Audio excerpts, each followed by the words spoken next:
नमस्कार, मैं हूं ब्रजेंद्र मिश्रा। आप देख रहे हैं न्यूज रैप ऑनलाइन। जरा सोचिए, जिस अफसर के खिलाफ धारा 420 का मुकदमा दर्ज हुआ हो और वही अधिकारी एसपी साहब के चैम्बर में बैठे, तो आपको ताजुब होगा कि नहीं? निश्चित होगा। और यह हुआ है जेडीए के सीईओ दीपक वैद्य और ईओडब्ल्यू के जो एसपी रहे आरडी भारद्वाज जी के समय पर।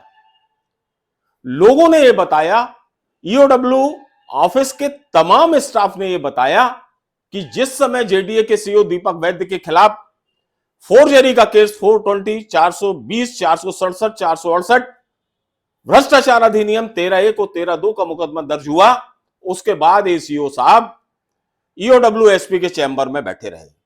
वहां का पूरा स्टाफ हतप्रभ रह गया, बहुत चिंतित हो गया कि यह क्या हो रहा है, क्योंकि मामला तो फिर गिरफ्तारी का था। एफआईआर के बाद तो गिरफ्तारी होती है। अब चूंकि आरडी भारद्वाज रिटायर हो चुके हैं, तो अब ऐसे में लग रहा है कि जेडीए के सीईओ की गिरफ्तारी अब काफी नजदीक है। और आपको हम बता दें कि भोपाल से नए ईओडब्ल्यू के एसपी सुनील पाटीदार ज्वाइन कर चुके हैं और उनके संज्ञान में यह मामला आ गया है और उन्होंने तत्परता से फाइल खंगालनी शुरू कर दी है। जिस मामले में एफआईआर हुई है दीपक वैद्य के खिलाफ, उस मामले को नए एसपी ने बहुत गंभीरता से लिया और स्पष्ट कहा, न्यूज ट्रैप से स्पष्ट कहा कि इसमें तत्परता से कार्यवाही जरूरी है, इन्वेस्टिगेशन भी बहुत तीव्र गति से होना है और गिरफ्तारी के पहले जो परमिशन लेने की जो प्रोसेस है वो शुरू कर दी गई है। यानी गिरफ्तारी का रास्ता लगभग क्लियर हो गया है। नए एसपी को यह जानकर बड़ा आश्चर्य हुआ कि जब एफआईआर की जा रही थी, उस समय ईओडब्ल्यू ऑफिस से, यानी राज्य आर्थिक अपराध ब्यूरो के ऑफिस से जो लिखा पढ़ी हुई, उसमें इस सीओ साहब को बचाने की कोशिश की गई। उसमें लिखा गया कि एफआईआर की जगह विभागीय जांच की अनुशंसा की जाती है।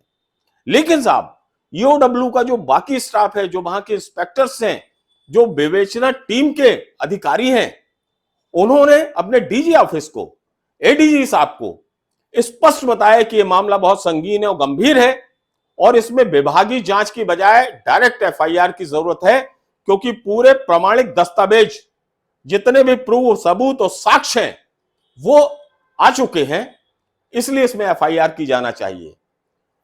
भोपाल कार्यालय ने इसको बहुत गंभीरता से लिया और विभागीय जांच की जो अनुशंसा की गई थी उसको रिजेक्ट करते हुए डायरेक्ट एफआईआर करने के आदेश हुए। तो इस तरह से दीपक वैद्य के खिलाफ एफआईआर हुई। अब एफआईआर होने के बाद दीपक वैद्य साहब एसपी के चैम्बर में पहुंच जाते हैं, जिससे पूरा स्टाफ बहुत ज्यादा भौचक्का रह जाता है कि यह क्या हो रहा है। अब किस वजह से वो एसपी ऑफिस के चैम्बर पहुंच गए, ईओडब्ल्यू एसपी के चैम्बर में क्यों बैठे रहे, ये तमाम तरह के सवाल आज भी उस कार्यालय परिसर में और बाहर और पूरे शहर में गूंज रहे हैं। नए एसपी का साफ कहना है कि इसमें हमने त्वरित कार्यवाही शुरू कर दी है और बहुत जल्द जो तथ्य हैं वो क्लियर हो जाएंगे, जो साक्ष्य हैं, सबूत हैं, वो सामने आ जाएंगे और इसके बाद जो फर्दर आगे की कार्यवाही है वो की जाएगी। सबसे बड़ी बात यह है कि ईओडब्ल्यू ने पूरे जो दस्तावेज है, पूरी फाइल, केस की फाइल अपने पास जब्त कर ली है और बाकायदा उसकी पावती भी जेडीए को दे दी गई है। पूरी फाइल जब्त करने का उद्देश्य सिर्फ यही है कि सबूतों के साथ कोई छेड़छाड़ ना हो, कोई कागज, कोई पेपर ना फाड़े जाएं, ना जोड़े जाएं, किसी भी पेपर में किसी तरह की कोई एक्स्ट्रा लिखा पढ़ी ना की जा सके। इसलिए पूरी फाइल राज्य आर्थिक अपराध ब्यूरो को ऑफिस में जब्त कर ली गई है और इस तरह की प्रोसेस जरूरी भी है, क्योंकि पूरा शहर जानता है कि जेडीए का जो ऑफिस है और खासतौर में जो सीईओ साहब है दीपक वैद्य और उनके राइट हैंड अमित धुर्वे, ये रात रात में बैठकर, ऑफिस खोलकर बैठकर पता नहीं कौन सा काम कर रहे हैं। पूरा स्टाफ चला जाता है साहब, लेकिन ये दोनों की जोड़ी वहां बैठी रहती है शाम के बाद रात तक, और रात में पता नहीं कौन सा काम होता है। निश्चित तौर पर अधिकारियों को, जांच अफसर टीम को यह जानकारी है, इसलिए ये फाइल जब्त कर ली गई है। और चूंकि भोपाल से नए एसपी आए हैं जो काफी कड़क मिजाज भी हैं, तो अब ये उम्मीद जागी है कि ईओडब्ल्यू में जो अभी तक सेटिंग का खेल चला वो शायद अब नहीं चल पाएगा और जो वास्तविक एक्शन होना चाहिए वो होगा। सबसे बड़ी ताजुब की बात यह है कि एफआईआर 420 में होने के बाद भी सीईओ दीपक वैद्य और अमित धुर्वे अपनी कुर्सी पर सलामत हैं, बैठे हुए हैं। देखिए कितना बड़ा दुर्भाग्य, किस तरह की शासन की यह नीति है। क्या यह ऐसा नियम है जिस अफसर की जांच चल रही हो, जिस अफसर के खिलाफ 420 का मुकदमा दर्ज हो और वो अधिकारी बैठा रहे उसी टेबल पर, उसी कुर्सी पर, तो क्या वो सबूत के साथ छेड़छाड़ नहीं कर सकता? क्या साक्ष्य मिटाए नहीं जा सकते? ये कैसी जांच है? जांच तो ईमानदारी से तब कहलाती है जब आप उस संबंधित अधिकारी को, उस आरोपित व्यक्ति को, आरोपित अधिकारी को आप पहले उस सीट से अलग करें और उसके बाद उस मामले की जांच की जाए। तब वास्तविक तथ्य और वास्तविक जानकारी सामने आएगी। अन्यथा जिस अधिकारी की जांच हो रही उसी के पास फाइल है, तो उस फाइल में वो क्या से क्या नहीं किया जा सकता, ये सारे अधिकारी जानते हैं। लेकिन उसके बाद भी दुर्भाग्य देखिए कि दीपक वैद्य और अमित धुर्वे अपनी कुर्सी पर बैठे हुए हैं। ऐसा लगता है कि भोपाल से कोई बड़ा हाथ उनके सिर पर है।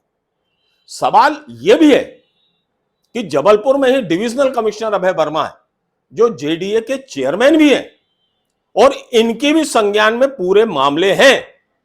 ये तो एक मामले में 420 का केस दर्ज हुआ है, न जाने कितने केस ऐसे हैं जिन इन्वेस्टिगेशन में है, लोकायुक्त में शिकायत है, ईओडब्ल्यू में शिकायत है।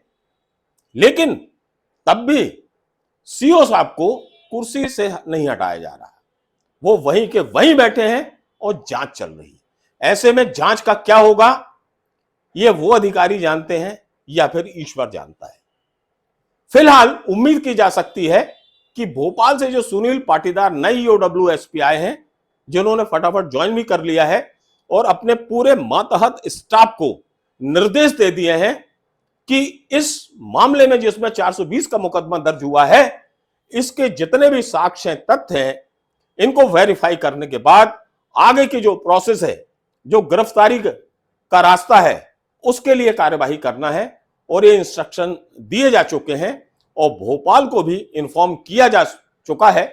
ऐसे में यह माना जा सकता है कि अग्रिम कार्यवाही बहुत जल्द देखने मिलेगी और इससे एक अच्छा संदेश पूरे शहर में जाएगा कि यदि कोई भी अफसर, वो कितना भी ताकतवर हो, कितना भी पावरफुल हो, यदि वो नियम विरुद्ध, शासन के विरुद्ध कार्य करता है तो उसके खिलाफ भी एक्शन होता है। ये मैसेज जरूर जाएगा।